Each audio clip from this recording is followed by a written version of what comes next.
Amém, amados, a paz do Senhor Jesus. Aproveitando que você está sobre os pés, quero te convidar que você possa abrir sua Bíblia. Carta de Paulo aos Romanos, capítulo 5. Nós estaremos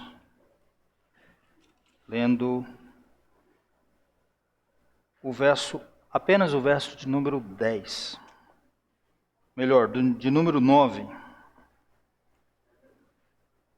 De Paulo aos Romanos, capítulo 5.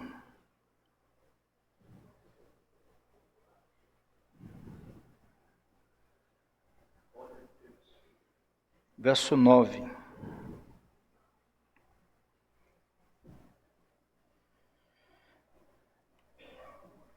Amém, queridos? Diz assim o texto sagrado: Como agora fomos justificados por seu sangue, muito mais ainda, por meio dele, seremos salvos da ira de Deus. Quero que você curva a sua cabeça. Senhor, nós acabamos de ler a tua palavra. O Senhor conhece cada um de nós que adentrou esse templo nessa noite. Nós precisamos do teu Espírito, da assistência do mesmo, para a compreensão do que nós iremos ouvir. A nossa oração é para que o Senhor possa trazer iluminação à nossa mente. A nossa oração é para que o Senhor possa arrancar do nosso coração toda e qualquer preocupação, ansiedade, distração.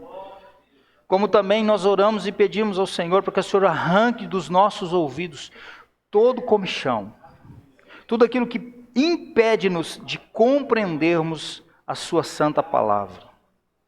Eu sei, Senhor, que nós como instrumentos falamos aos ouvidos, mas o Senhor, Espírito Santo, é quem fala aos corações.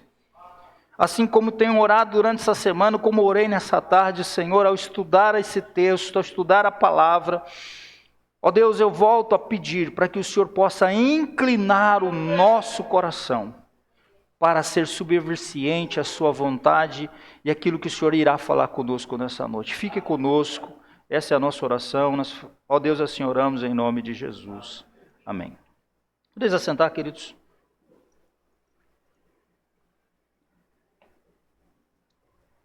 Nós vamos, nesse mês de outubro, nós sentimos de pararmos com a exposição em Colossenses, e nós vamos estar falando em alusão aí à Reforma Protestante, tratarmos de alguns assuntos pertinentes à doutrina reformada. E conversando com o pastor Denis durante essa semana, nós compartilhamos aí, ele compartilhou comigo o que ele tem ministrado na primeira igreja, e nós também estaremos ministrando a partir de hoje aqui na segunda. E ele fez esse compartilhamento, nós pedimos a autorização do mesmo para fazer uso daquilo que ele já fez exposição lá, e com algumas adequações aqui na nossa realidade, nós estaremos falando nessa noite, tendo por base esse texto que lemos. Por que é necessário nós falarmos sobre alguns assuntos, principalmente tratando-se de alguma doutrina da graça, soteriologia, salvação? Porque a igreja fala de quase tudo. Fala de política, de políticos, principalmente num dia como hoje, né? Partidos, lados, sucesso, conquista, prosperidade. A igreja fala de curas, de milagres, de sinais. A igreja fala de pentecostalismo, fala de poder, fala de manto, de mistério, não é isso? A igreja também ela aborda alguns assuntos como de estratégias de crescimento, de expansão de igreja. Preocupada-se com números e mais números, evidentemente que nós nos preocupamos muito com isso. E ela fala de mais vários outros temas, mais um monte de coisa. Porém fala muito pouco, pouquíssimo, sobre salvação. E os resultados disso? Quando a igreja ela não atenta a falar sobre salvação. O resultado disso é que nós nos tornamos uma igreja que, de certa forma, desconhece e ignora as minúcias do processo de salvação. Não sabendo por que precisa ser salvo, ou de que precisa ser salvo, e nem como essa salvação ela se realiza, ela se confirma, ela acontece. Às vezes nós só sabemos quem ou por quem somos salvos, e só isso. A grande maioria de nós sabemos que somos salvos por Jesus, mas desconhecemos o porquê precisamos ser salvos, ou do que estamos sendo salvos, e a maneira que aconteceu o processo da nossa salvação. Uma igreja, incluindo pastores, que não sabe definir alguns termos bíblicos, como eleição, predestinação, justificação, redenção, santificação e perseverança dos santos. Assim, tal igreja que sabe tão pouco sobre a própria salvação no Senhor Jesus, acaba tendo crenças carnais sobre a salvação. Tipo, achar que pode escolher a salvação, achar que pode merecer a salvação. Eu sou salvo porque eu mereço. Eu sou salvo porque eu escolhi ser salvo. E muitos acham que pode manter a salvação por esforços e méritos próprios. Haja vista que pega alguns textos, esmurram os textos, para dizer assim, o reino dos céus é tomado por força. E deturpam o sentido e o ensino do próprio texto. E aí nós vemos o alvorecer e o florescer de uma igreja que vê Deus como se fosse um Deus carnal, utilitarista, subversiente, que tem com esse Deus uma relação baseada em benefícios e vantagens e não em princípios bíblicos. Como se ele fosse um garçom para atender aquilo que nós queremos, quando queremos. O certo é que eu e você, que nós como igreja contemporânea, precisamos reaprender algumas doutrinas bíblicas. Nós precisamos reaprender algumas coisas concernentes principalmente à salvação. E isso sem o peso de tornar isso chato ou enfadonho. Porque, irmãos, falar sobre a nossa salvação tem que ser a nossa maior alegria. Falar da nossa salvação tem que nos dar satisfação e prazer. Para alguns, falar sobre a salvação tem sido algo terrível, aterrorizante. Seria aterrorizante para mim e para você se nós não fôssemos salvos. Aí sim, quem não está em Cristo tem que se preocupar de fato. Mas para nós que fomos salvos, para nós que estamos sendo salvos, e estamos em Jesus, tem que ser motivo de alegria e não de discussão. Há outros que dizem assim, não pode se ensinar doutrina na igreja, porque doutrina gera dissensão. Aonde? Doutrina gera coesão, gera maturação espiritual, doutrina gera firmeza.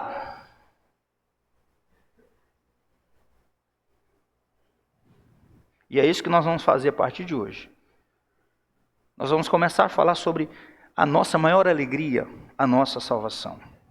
E essa é o primeiro dos sermões que nós vamos trazer falando sobre salvação. A salvação eterna. Nós falávamos aqui quarta-feira que João, escrevendo a sua missiva, lá no último capítulo, a partir do 11, ele diz assim, e Deus nos deu a vida eterna, e essa vida está em seu Filho. Vida eterna, meus queridos, não é viver eternamente. Vida eterna é vida com qualidade, a vida de Deus. É a salvação em Deus, é a salvação em Cristo. Porque eternamente todos irão viver, o ímpio e o salvo. Porém o ímpio é uma vida eterna sem qualidade. Vai viver no tormento eternamente. Mas os justos, os santificados em Cristo, aqueles eleitos do Senhor, salvos em Cristo Jesus, viverão a vida eterna, a vida plena, a vida em Deus. Então, salvação eterna. Salvos de quê, exatamente? Eu estou perdido? E falando sobre a importância de falarmos sobre a nossa maior alegria, que é a salvação, nós vamos ver que tanto o escritor aos Hebreus, quanto Judas, o meio-irmão de Jesus, ele dá ênfase que era necessário que se preocupasse, que se falasse sobre a salvação. O escritor aos Hebreus diz assim: como escaparemos nós se nós negligenciarmos uma tão grande salvação? Judas, ele prepara a igreja, trabalhando esse conceito, a ideia deles entenderem de fato o processo de serem salvos, para que eles pudessem resistir os falsos mestres. E o tema de hoje, queridos, o primeiro tema dessa série de mensagens que nós vamos falar é salvos da ira de Deus. Salvos da ira de Deus. Romanos 5,9, é o texto que nós lemos, diz: como agora fomos justificados por seu sangue, o sangue de Jesus, muito mais ainda por meio de Cristo, ou por meio dele, seremos salvos da ira de Deus. Aí a pergunta que muitas das vezes não quer calar é assim: como assim? Deus tem ira? Sim, e muita. Deus tem ira, e muita. Nós precisamos desfazer um engano comum atualmente, que muitos têm a concepção errada de Deus. É de que Deus é um ser bonzinho, legalzinho, que está sempre alegrinho e cheio de amor para dar. Porque muitos constroem um Deus que não é o Deus da Bíblia. E sempre, a tônica da hipergraça agora é dizer assim: Deus é amor. Não vamos falar que Ele é amor. Aqui nós vamos ver que Ele é amor. Deus tem sua justa ira e ardente chama de vingança. Deus tem ira, sim. E eu quero compartilhar alguns textos, eu quero que você, com a sua Bíblia, hoje eu não estou com pressa, pode ser até um tipo de estudo, mas eu quero que você abra a sua Bíblia e você acompanhe comigo alguns textos para mostrar que de fato a própria palavra vai revelar que Deus tem ira. Abra a sua Bíblia comigo em Salmo 95.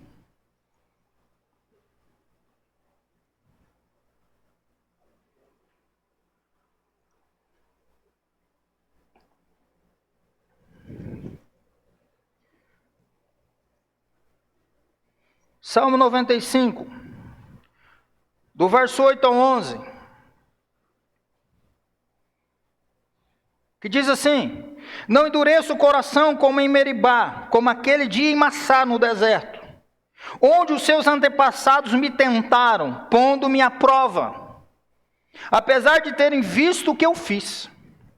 Durante 40 anos fiquei irado contra aquela geração e disse: por isso jurei na minha ira, jamais entrarão no meu descanso.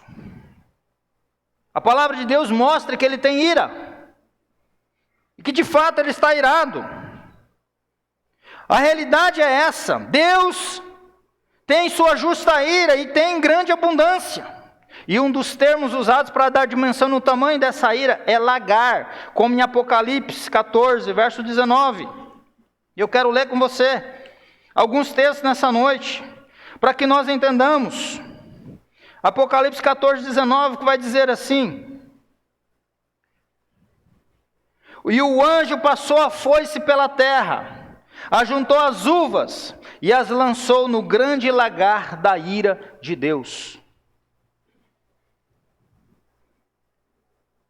Agora, queridos, nós precisamos lembrar que a ira de Deus não é como a nossa, não é como a ira humana, desmedida, carregada de vingança, necessidade de provar algo ou de reafirmar, e usadas em medidas além do necessário. A ira de Deus, ela é santa, a ira de Deus, ela é justa e aplicada na medida adequada. Então, Deus tem ira, muita ira, e no tempo certo será derramada em grande abundância sobre a terra. Eu costumo dizer, já falei em algumas outras oportunidades, Deus está irado com os homens. Esse é um princípio do Evangelho. Vários outros versículos que nós poderíamos compartilhar aqui com vocês, falando e mostrando que Deus tem ira, e a sua ira é justa, é santa, e Ele vai derramar na medida correta, porque Ele é justo. Mas queridos, por que Deus se ira? Nós já vimos pela palavra que Deus, Ele se ira. Mas por que Ele ira? O que faz com que o Deus santo, eterno, soberano, Ele fique irado? Primeiro, porque Ele é santo. Deus se ira porque Ele é santo. Quando você lê Isaías capítulo 6, os serafins clamam, cobrindo seus rostos, seus pés, eles dizem: Santo, Santo, Santo é o Senhor dos exércitos. Toda a terra está cheia da sua glória. Deus, Ele se ira porque Ele é santo. Quando Isaías teve a visão,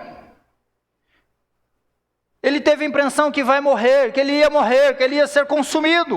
Ele diz: ai de mim que vou perecendo, porque eu sou um homem impuro, eu habito no meio de um povo que também tem lábios impuros, e os meus olhos viram o rei. Claro que ele viu uma visão, né? Evidentemente, isso é bom destacar aqui, né? Teve uma visão. O Senhor, a santidade de Deus, porque Deus é santo, é por isso que está irado. Em Êxodo 33 ocorre algo semelhante. Quando Moisés começa a ter uma conversa com Deus ali, é interessante esse texto, em que muitas das vezes nós cantamos aqui, né? Nós cantamos em alguns louvores: Senhor, mostra-me a tua glória, Senhor, derrama a tua glória. Nós falamos isso muitas das vezes, mas eu lendo esse texto eu falei: rapaz, eu fiquei com medo desse negócio de Senhor, mostra a tua glória, Senhor, derrama a tua glória. A gente precisa prestar atenção. Moisés desejava ver a glória de Deus. Êxodo 33, 18, Moisés diz assim: peço-te que me mostres a tua glória. E Deus respondeu algo para Moisés. Interessante a resposta de Deus. Deus disse assim: diante de você farei passar toda a minha bondade, e diante de você proclamarei o meu nome, o Senhor. E algo interessante aqui, que já começa dizendo: terei misericórdia de quem eu quiser ter, e terei compaixão de quem eu quiser ter compaixão.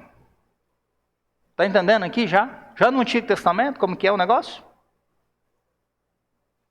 E acrescentou: você, falando para Moisés, não poderá ver minha face, porque ninguém poderá ver-me e continuar vivo. E prosseguiu o Senhor: há aqui um lugar perto de mim, onde você ficará, em cima de uma rocha. Aí diz o Senhor: quando a minha glória passar, não era nem Deus, era a glória dele, preste atenção nisso aqui, olha o Deus da Bíblia. Quando a minha glória passar, eu o colocarei numa fenda da rocha, e cobrirei com a minha mão. Quando a minha glória passar, eu vou colocar você numa fenda e vou cobrir com a minha mão ainda. Olha para você ver. Até que eu tenha acabado de passar. Então tirarei a minha mão e você verá a minha costa. Mas a minha face ninguém poderá ver. Olha o Deus,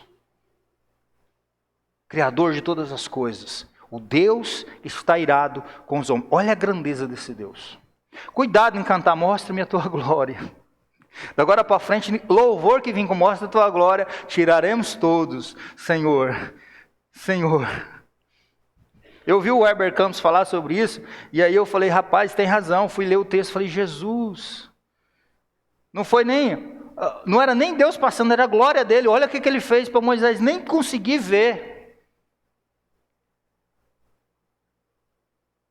O Senhor colocou ele num lugar seguro, porque se não tivesse um lugar seguro, ele tinha sido fulminado. E ele diz que passará por ele cobrindo o rosto. Depois Moisés ia ver apenas ele pelas costas. Detalhe, queridos, que nós precisamos entender. Esse relato não incentiva, como muitos ficam querendo, fazer uns pedidos loucos para Deus. Não encoraja. Você está pedindo, Senhor, me mostra a tua glória. Deus é santo demais. Nós temos que ter o mesmo sentimento que Isaías teve. Ai de mim! Ele pode nos conceder algumas coisas, até alguma experiência espiritual, sobrenatural, sim, pode, mas a maior revelação do ser de Deus está na sua palavra.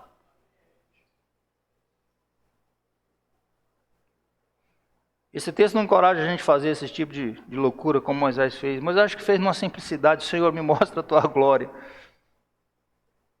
Isso mostra o quanto ele é santo.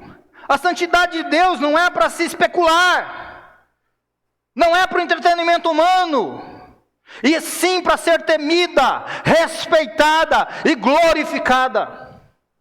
Se os querubins, os serafins que estão diante dele, cobrem o rosto e os pés e dizem: santo, santo, santo é o Senhor dos exércitos. Seres espirituais, santos. Imagina eu e você. Imagina um homem sem Cristo, sem o próprio Jesus, em pecado. Olha, Deus tem razão por estar irado, porque Ele é santo. E não somente porque Ele é santo, Ele está irado porque Ele é justo, puro, incorruptível. E luz não tem comunhão com as trevas. E nós, em pecados, vivemos em oposição a Ele. Sim, somos nós, os seres humanos, que afrontamos a Deus, apesar de sermos os únicos que fomos criados à sua imagem e semelhança. Por isso, se manifesta a ira de Deus. Romanos 1, 17 e 18. Paulo escrevendo aos Romanos para apresentar o evangelho que ele pregava. Ele diz o seguinte: porque no evangelho é revelada de fé em fé a justiça de Deus. O verso 17. Como está escrito: mas o justo vive por fé. Mas o justo viverá da fé. O verso 18. Pois do céu, ou mais do céu, é revelada a ira de Deus contra toda impiedade e injustiça dos homens, que detém, que sufoca a verdade pela injustiça. Efésios capítulo 5, versos 5 ao 6, diz assim: porque bem sabeis isto, que nenhum devasso, ou impuro, ou avarento, qual é idólatra. Avareza é idolatria, viu gente? Tem herança no reino de Cristo e de Deus. Ninguém vos engane com palavras vãs, porque por estas coisas, por causa disso tudo que ele fala, vem a ira de Deus sobre os filhos da desobediência. Colossenses 3, 5 e 6 diz: exterminai, pois, as vossas inclinações carnais. A prostituição, ele fala qual que são, as inclinações carnais, a impureza, a paixão, a vil concupiscência, a avareza de novo, que é a idolatria, pelas quais vem a ira de Deus sobre os filhos da desobediência. Deus está irado porque Ele é santo. Deus está irado porque Ele é justo. E é disso, da ira de Deus, que nós precisamos ser salvos. É da ira de Deus que nós precisamos ser salvos. Por isso que a gente precisa falar sobre salvação. Sabe por que hoje a igreja está tão perdida nesse assunto? Que tem tantos conceitos errôneos em relação à salvação, que a gente acha que pregar o evangelho é olhar para a pessoa e dizer assim: Jesus ama, Jesus te ama. Jesus te ama. Você tem que ir lá na minha igreja. É bom que venha na igreja, mas isso não é evangelho. O evangelho começa dizendo que Deus é santo, que Deus é justo e que Deus está irado com os homens que vivem pecando abertamente contra Ele. E que um dia Ele vai derramar a cólera da sua ira. E diz o João em Apocalipse que os anjos vão colher as uvas são quem? Os ímpios, os impenitentes, e vão lançá-los no lagar da ira de Deus, onde Deus irá pisá-los. E Ele tem razão por estar irado, porque Ele é santo, porque Ele é justo. A nossa natureza já é um problema. E é dela que precisamos ser salvos. Paulo, escrevendo aos Romanos, diz que todos pecaram e precisam da glória de Deus. Não há diferença entre judeus e gentios, pois todos estão debaixo da mesma maldição.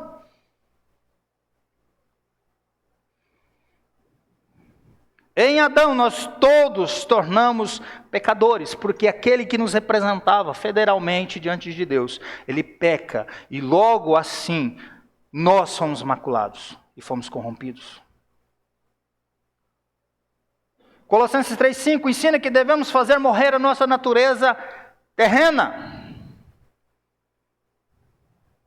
E se nós estamos nessa situação, encerrados debaixo do pecado,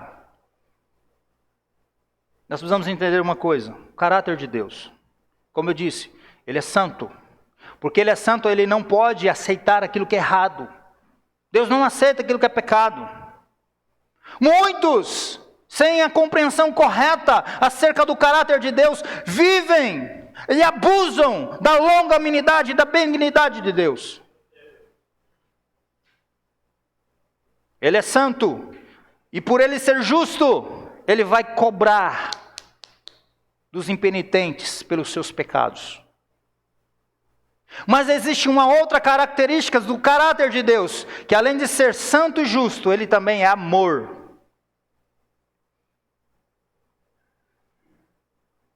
Não é ser conivente com o errado.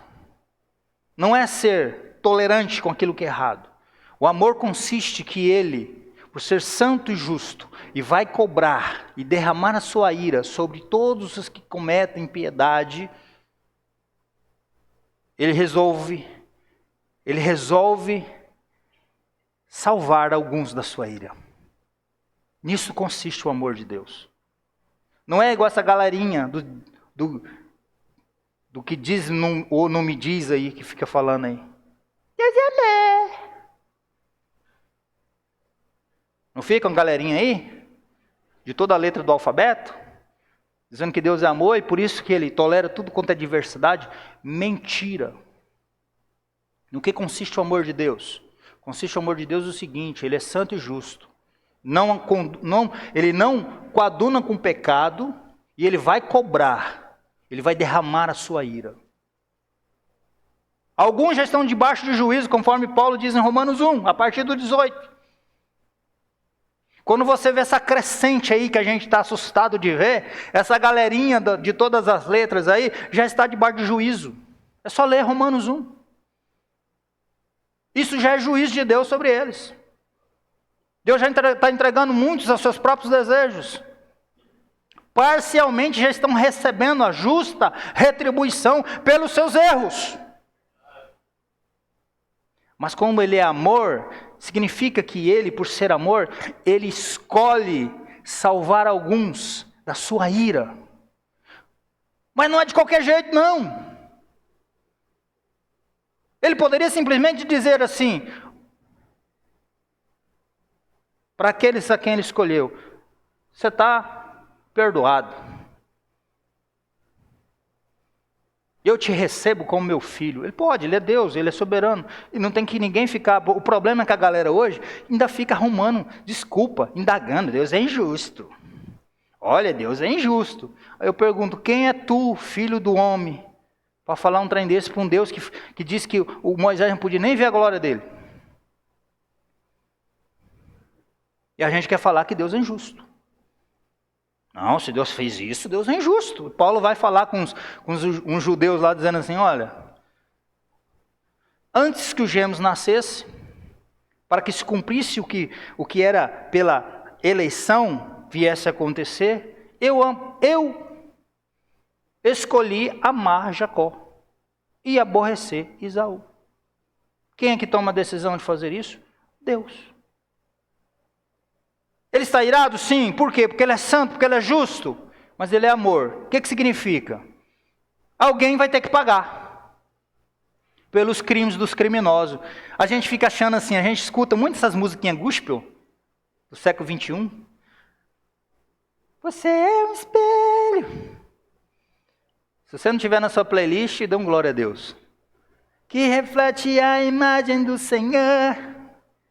Não chore se ainda o mundo não notou. Uma coisa assim. Vou ficar cantando muito. O pastor também está falando, está sabendo desse negócio. Já cantei muito essa heresia. Hoje não canto mais. Fui liberto, em nome de Jesus. A gente acha que, nós somos coisinha lindinha de Jesus. Será? Isaías, ele diz que todos nós andávamos desgarrados como ovelha que não tinha pastor. A cruz não revela somente o grande amor de Deus, ela revela o quão pecadores nós somos, o quão corruptos e criminosos, merecedores da ira de Deus, eu e você somos. É por isso que a salvação não é mérito nenhum de um homem, de uma mulher. É completamente mérito de Deus. E para que ele pudesse fazer isso, ele teve que encontrar um inocente, que não tinha culpa alguma, que nunca teve nenhum pecado, e derramar sobre esse inocente o pecado de todos nós. Sabe por que Jesus ora no Getsemane? E ele diz: Pai, se possível for, passa de mim. Sabe o que é o cálice? É o cálice da ira de Deus, que ele estava para receber sobre si, por causa de criminosos e pecadores como eu e você. É isso que nós somos, pecadores, transgressores da lei de Deus. E sabe o que nós merecíamos? O inferno, a ira de Deus sobre nós. E nós somos salvos dessa ira. É por isso que a salvação tem que ser a nossa maior alegria. Tem que ser regozijada, celebrada, jubilada, porque em Cristo Jesus nós somos salvos da ira de Deus.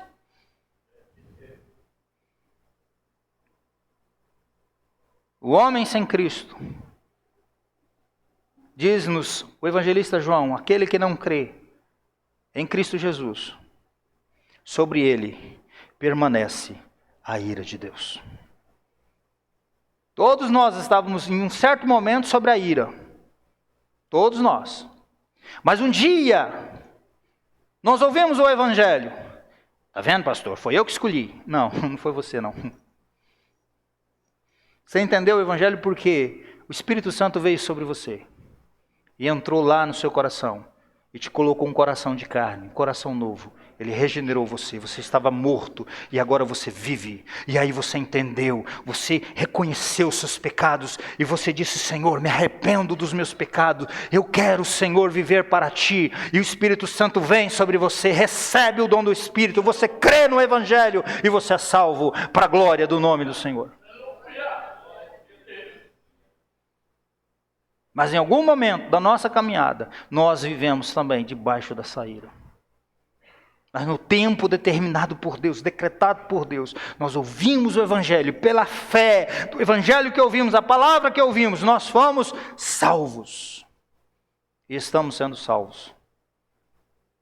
Justificados. É isso que Paulo está dizendo. A justificação contempla a glorificação. Porque a glorificação, a ira de Deus vai ser derramada completamente, com toda a sua abrangência no final. Mas aqui quando Paulo ele fala em Romanos 5, verso 9, ele correlaciona a justificação. Como agora fomos justificados por seu sangue, pelo sangue de Jesus, muito mais ainda por meio de Cristo seremos salvos da ira de Deus. Ele nos dá a garantia de que seremos transformados. Aqueles que ele chamou, ele justificou. E aquele que ele justifica, ele também glorificou. Nós temos essa garantia no Senhor Jesus. Como é que pode acontecer essa salvação? Quando cremos. Quando ouvimos isso aqui, de fato o Espírito Santo comunica ao nosso coração. Porque eu só posso comunicar aos seus ouvidos. Mas eu tenho a responsabilidade de ensinar-lhes a verdade do Evangelho. Mas o Espírito Santo, nessa noite, pode pegar essa mensagem e trazer ao coração. E fazer com que nós entendamos. Eu preciso crer no Filho de Deus. Crer no que Cristo fez, foi e é suficiente para que nós sejamos salvos. Porque isso é a verdade que é revelada no Evangelho. E aí, queridos, hoje é o dia de nós declararmos essa santidade de Deus e a nossa insuficiência em merecer seu perdão. Hoje é o dia de nós reconhecermos isso. Sabe por que muitos crentes vivem uma vida sem alegria? Parece que para ele ser alegre, Jesus tem que estar fazendo todo dia um milagre. Ai, Jesus não me curou. Ai, Jesus não fez isso hoje. Ai, não senti um arrepio.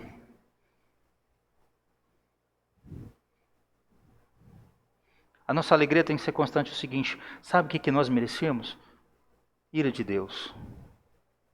Sermos condenados eternamente. E Ele nos escolheu porque Ele quis, porque Ele é amoroso. Não é pelo aquilo que nós fazemos. Lá em Romanos 9 vai dizer, antes que o gêmeos tivesse feito alguma coisa de bem ou mal, Deus disse para a mãe, o mais novo, o mais velho servirá ao mais novo. É isso. Eu escolhi um e rejeitei o outro. Ponto final. Não há mérito em nós, nenhum. Ai, Deus me escolheu, eu vou para o céu porque sou uma boa pessoa. Você não é uma boa pessoa. Você é capaz de fazer boas coisas, mas você não é uma boa pessoa.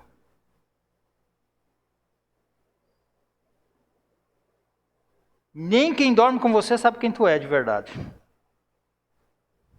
Mas Deus sabe. Não é assim? Tem uma frase de um teólogo que eu gosto muito, ele diz, se Deus considerasse os pensamentos que tivemos ontem, nós não seríamos vivos hoje. Estamos vivos hoje por graça de Deus. Por misericórdia de Deus. Fomos salvos da ira de Deus. É melhor estarmos em Cristo do que estarmos fora de Cristo. Quem está fora de Cristo, sobre ele está a ira de Deus. Quem está em Cristo, Deus olha para Cristo, pelo que Cristo fez, e nós somos aceitos. Não por nós, mas porque é imputado a nós a justiça daquele justo, inocente, que grita librada no Calvário, tetelestai, está consumado. É por causa dele e nele que nós fomos escolhidos. É por causa nele e dele que fomos salvos. E que somos salvos da ira de Deus. E à noite de nós fazemos um propósito com o Senhor de valorizar e desenvolver a nossa salvação. Tem uns que pegam esse texto que Paulo fala aos Filipenses. Põe em prática a salvação de vocês, ou desenvolver a vossa salvação. E entende errado, está vendo? Nós temos que conquistar a nossa salvação. Não. Paulo está dizendo o seguinte, vocês já foram salvos. Põe em prática essa salvação, ou seja, vivem como salvos. Nós precisamos ter prazer e alegria. Nós temos que fazer esse propósito com o Senhor de valorizar e desenvolver, pôr em prática, termos boas ações, como diz Efésios 2:10, que Deus preparou boas obras para que nós viéssemos realizar depois de sermos salvos. Para a glória de Deus. Desenvolver a salvação é viver como salvo. É andar como salvo. Fomos salvos da condenação do pecado, estamos sendo salvos do domínio do pecado. Isso como? Através da santificação. Muitos criticam a gente e dizem assim, quem fica pregando esse negócio, não ignora a santificação. Quem falou? A Bíblia diz que sem santificação ninguém vai ver o Senhor. Santificação é um processo. Nós estamos sendo salvos do domínio do pecado todos os dias através da santificação. Santifica-os. Nós somos chamados, posicionalmente somos santos, mas fomos chamados para sermos santos. Efésios 1:4 vai dizer, Paulo dizendo à igreja em Éfeso, olha, Deus escolheu vocês antes da fundação do mundo em Cristo Jesus para serdes santos e irrepreensíveis. Muitos dizem assim, Deus me salvou da pobreza. Deus me salvou do sofrimento físico. Deus me salvou de uma vida miserável. Depende do que ele entende a miserabilidade, né? Às vezes miserável, assim, de ter uma vida lá, de viver numa choupaninha lá na beira lá na biboca da pedra. Não, meu. Não foi disso que Deus nos salvou. Deus não nos salvou do sofrimento, da pobreza, não foi disso. Deus nos salvou da sua própria ira. Foi disso que nós somos salvos. É disso que nós somos salvos, da ira de Deus. Isso tem que ser a nossa maior alegria. Oh, celebrar o Senhor, que alegria, o Senhor me salvou. Hoje eu sou um filho dele, posso cantar e celebrar o Senhor. E agora eu entendo que não é pelos meus méritos, não é por aquilo que eu faço, mas por aquilo que ele fez, por aquilo que ele fez em Cristo Jesus. Ele propiciou seu Filho inocente, perfeito, imaculável, para que pudesse receber sobre ele a ira justa, a retribuição pelos nossos pecados. Sobre Cristo foi derramada a ira de Deus. Em Isaías 53, o profeta vai dizer assim que agradou Deus moê-lo. Deus pegou o seu próprio filho por causa de corruptos como nós. Isso tem que ficar claro. E ele esmagou. Ele esmagou Jesus. A ponto de Jesus dizer lá na cruz, Eli, Eli, lama sabachthani. Deus meu, por que me desamparaste? E aí o profeta vai dizer, e agradou Deus moê-lo. Ele foi moído. Ele diz, o castigo que nos traz paz. Por que paz? Nós éramos inimigos de Deus. O seu pior inimigo não é nem Satanás. O seu pior inimigo não é o governo de esquerda. O seu pior inimigo, que não pode ser seu inimigo, é o Deus Todo-Poderoso. Esse não pode ser seu inimigo. E a Bíblia vem dizendo assim, que aquele que ama o mundo se torna inimigo de Deus. Você já pensou ter um inimigo como esse? Que nem a glória dele podia passar diante da pessoa, que ela era fulminada? E isso é algo muito sério para a gente refletir sobre a nossa vida. A igreja contemporânea está dormindo. Os pastores estão titubeando sem falar a verdade porque não quer perder ninguém.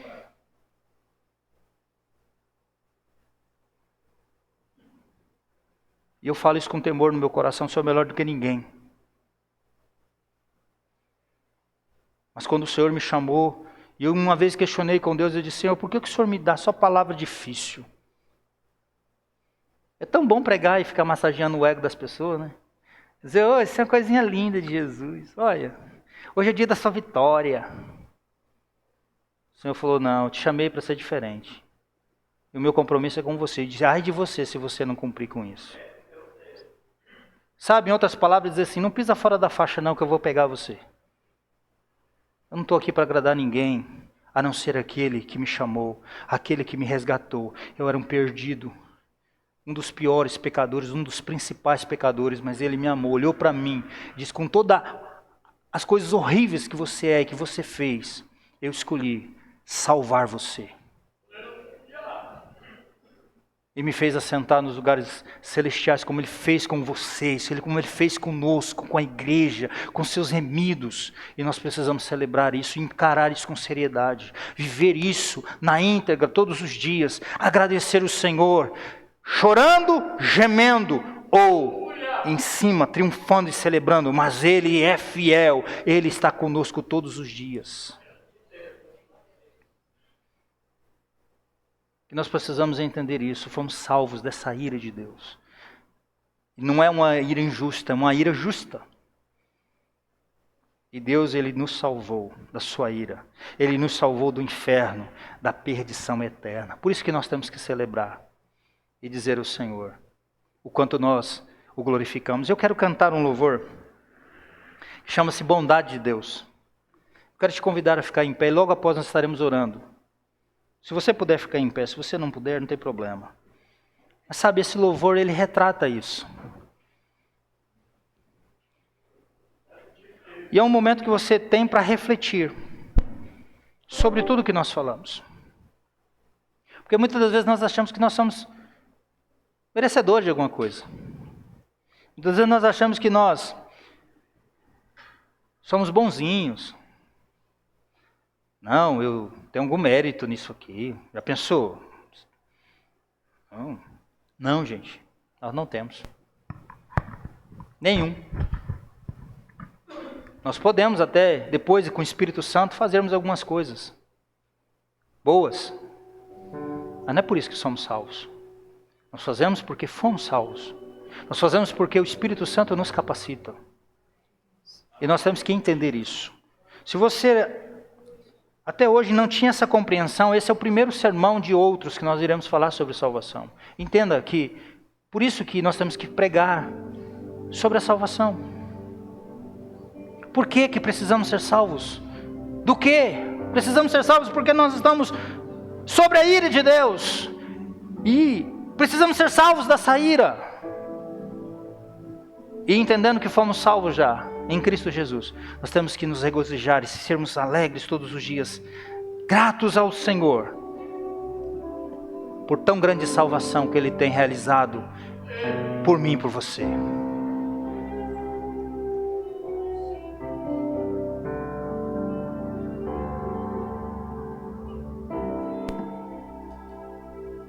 Te amo, Deus,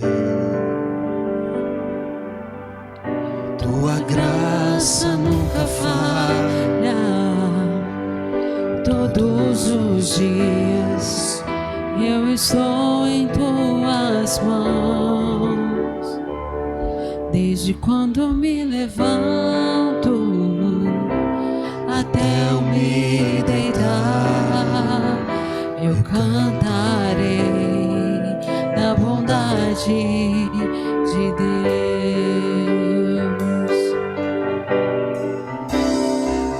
És fiel em todo tempo, em todo tempo tu és tão bom, com todo fôlego que tenho, eu cantarei da bondade de Deus. Tua doce voz que me guia em meio ao fogo, na escuridão, tua presença me conforta. Eu sei que és meu Pai e que amigo és. Eu vivo na bondade de Deus. Vamos declarar. És fiel em todo tempo, em todo tempo tu és tão bom, com todo fôlego que tenho, eu cantarei da bondade de Deus.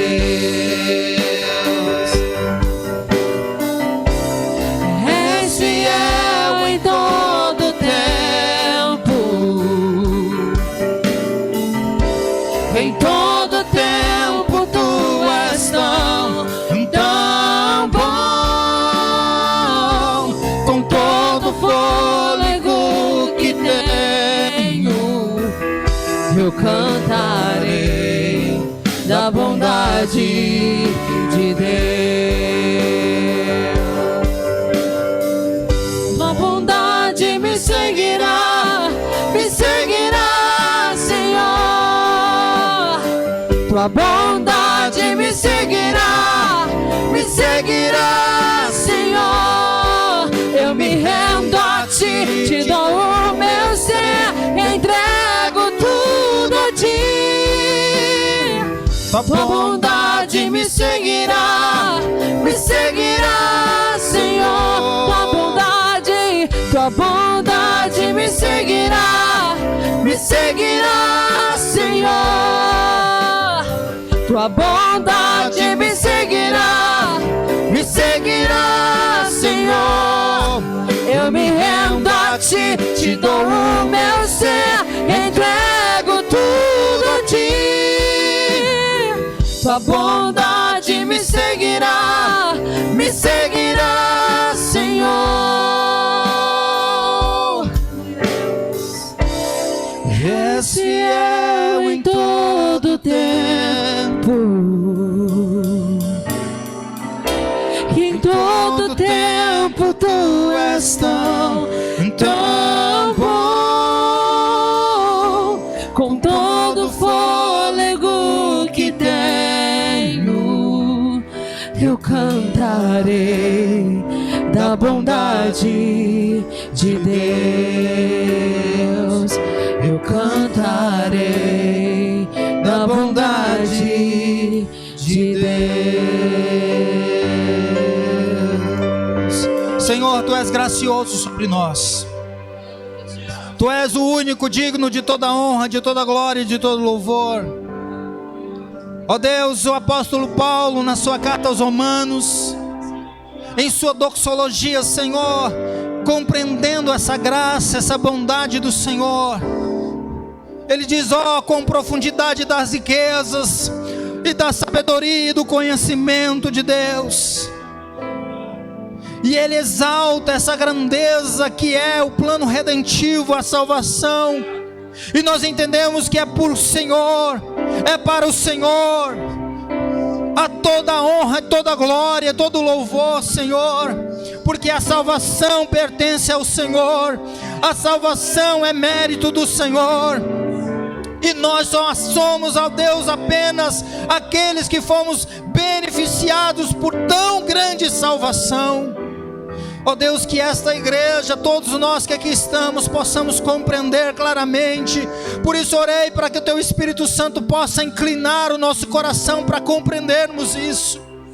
Ó Deus, e valorizarmos essa salvação, e desenvolvermos essa salvação no nosso dia a dia, na nossa caminhada de fé, que nós possamos dar testemunho, ó Deus, dessa obra redentiva que o Senhor, através do Teu Filho na cruz, realizou, e que Teu Espírito Santo aplicou em nossa vida, em nosso coração. Que nós sejamos uma igreja viva, uma igreja pungente, uma igreja que exala a vida em Cristo Jesus, uma igreja feliz, alegre, ó Deus, por grande salvação que o Senhor tem feito a nós, e nos capacita pelo Teu Espírito para anunciarmos o Evangelho a outras pessoas nessa cidade, e que o Teu nome seja glorificado. Traga, Senhor, os Teus eleitos dessa cidade para esse lugar. Ó Deus, movimenta as águas, ó Senhor, e faça com que as pessoas tenham sede, desejo da Sua palavra, da Sua presença e do Seu poder. Nós sabemos que o Senhor está nesse lugar, nós sabemos que o Senhor se faz presente nesse lugar, que o Senhor está transformando vidas, ó Deus, quebrando as correntes, curando as enfermidades, expulsando os demônios. Ó Pai, nós assim cremos nesse agir sobrenatural do Senhor, do Espírito, por intermédio da Tua palavra. Continue fazendo essa obra, continue salvando vidas, continue resgatando vidas pelo poder do Evangelho, Senhor, e usa esta igreja para que esse Evangelho seja proclamado, para que essa salvação seja anunciada, o ano aceitável do Senhor. Ó Deus, usa a boca dos Teus filhos, usa o testemunho dessa igreja essa semana, Senhor, nessa segunda, nessa terça, nessa quarta, que nós sejamos instrumentos do Senhor, dotados do Espírito Santo, não são na intrepidez do Teu Espírito, para pregarmos esse Evangelho. Seja o Teu nome engrandecido nesse lugar, receba a glória para si, Senhor, seja tributado honra, glória e louvor ao Teu santo nome. Oh Deus Santo, Deus Eterno, para Ti existimos, em Ti nos movemos, e para a glória do Teu nome, Senhor, nós o louvamos nessa noite. Nos capacita, Senhor, essa é a nossa oração. Aqueles que não vieram, que o Senhor os alcance com a Tua graça. Aqueles que estão enfermos, o Senhor cura. Ó Deus, aqueles que estão titubeando, Senhor, que o Teu Espírito possa, Senhor, abrir o coração e a mente para a compreensão, e que o Teu nome seja glorificado. Nós assim oramos, gratos, fazemos isso em nome de Jesus. Aplauda o Senhor, queridos. Podeis assentar. Quero aqui finalizar dando os avisos, mas antes eu quero estar aqui externando nossa alegria por receber o nosso amado irmão Alisson, isso?